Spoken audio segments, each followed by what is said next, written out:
Hi நண்பர்களே! Welcome to சனா சேவை மையம் யூடியூப் சேனல். நம்ம சேனலில் தற்போது என்ன செய்தி பார்க்க போகிறோம்னா, சட்டமன்றத்தில் தமிழ் வளர்ச்சித் துறையின் சார்பில் பல்வேறு அறிவிப்புகள் கொடுத்துருக்காங்க. அதுதான் தற்போது பார்க்க போகிறோம். அதுக்கு முன்னாடி நம்ம சேனலில் சப்ஸ்கிரைப் பண்ணாதவங்க சப்ஸ்கிரைப் பண்ணிக்கங்க.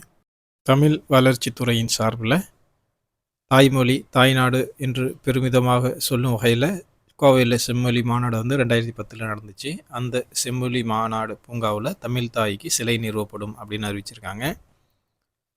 தமிழ் மீதும் தாய்நாட்டின் மீதும் தமிழ்நாட்டின் மீதும் பற்று கொண்டு ஆற்றிய அளப்பரிய பங்களிப்பை போற்றும் விதமாக திங்கள்தோறும் வழங்கப்பட்டு வருகின்ற தமிழ் அறிஞர்களுக்கு 4500லேருந்து 7500 உதவித்தொகை அதிகப்படுத்தப்படும்.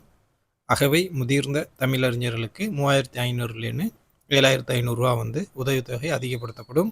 எல்லை காவலர்களுக்கு 5500லேருந்து 7500 உதவித்தொகை உயர்த்தி வழங்கப்படும். இதற்காக 3,90,00,000 கூடுதலாக ஒதுக்கீடு செய்யப்படும். தமிழ் மொழியின் வளர்ச்சிக்கும் மறுமலர்ச்சிக்கும் தொண்டாற்றும் அகவை முதிர்ந்த தமிழ் அறிஞர்களுக்கு தற்பொழுது ஆண்டுதோறும் 100 தமிழ் அறிஞர்கள் தேர்வு செய்யப்பட்டு உதவித்தொகை வழங்கப்பட்டு வருது. இந்த எண்ணிக்கை ஆண்டுக்கு 150 உயர்த்தப்படும். இதற்காக 48 லட்சம் கூடுதலாக ஒதுக்கீடு செய்யப்படும். உலக தமிழ் ஆராய்ச்சி நிறுவனத்தில் 5 ஆண்டு ஒருங்கிணைந்த தமிழ் முதுகலை பட்ட வகுப்பில் பயிலக்கூடிய மாணவர்களில் தேர்வின் அடிப்படையில் 15 மாணவர்களுக்கு திங்கள்தோறும் கல்வி உதவித்தொகையாக 2000 வழங்கப்படும். இதற்காக ஆண்டுதோறும் தொடர் செலவினமாக 18 லட்சம் ஒதுக்கீடு செய்யப்படும். விடுதியில் தங்கி பயிலும் 45 மாணவர்களுக்கு 2025-2026 கல்வியாண்டு முதல் உணவு வழங்க ஏதுவாக 12 லட்சம் கூடுதலாக ஒதுக்கீடு செய்யப்படும்.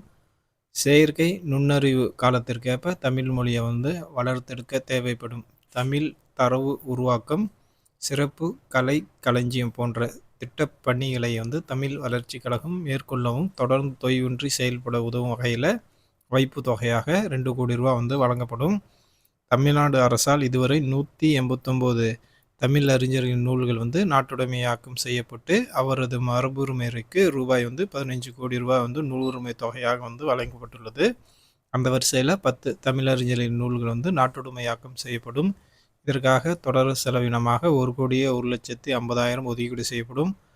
புதுதில்லியில் இருக்கக்கூடிய ஜவஹர்லால் நேரு பல்கலைக்கழகத்தின் பன்னோக்கு கலையரங்கத்தின் அருகில் உலக பொதுமறை தந்த ஐயன் திருவள்ளுவரின் சிலை நிறுவப்படும். இதற்காக தொடர் செலவினமாக 50 லட்சம் ஒதுக்கீடு செய்யப்படும்.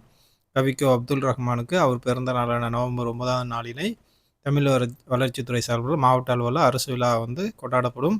அறிவியல் தமிழறிஞர் மனைவி முஸ்தபா அவர்களின் பிறந்த நாளான ஜூன் 15 தமிழ் வளர்ச்சித்துறையின் சார்பில் மாவட்ட அளவில் அரசு விழாவை கொண்டாடப்படும். இப்படி பல்வேறு அறிவிப்புகளை தமிழ் வளர்ச்சித்துறை அறிவிச்சிருக்காங்க. நன்றி.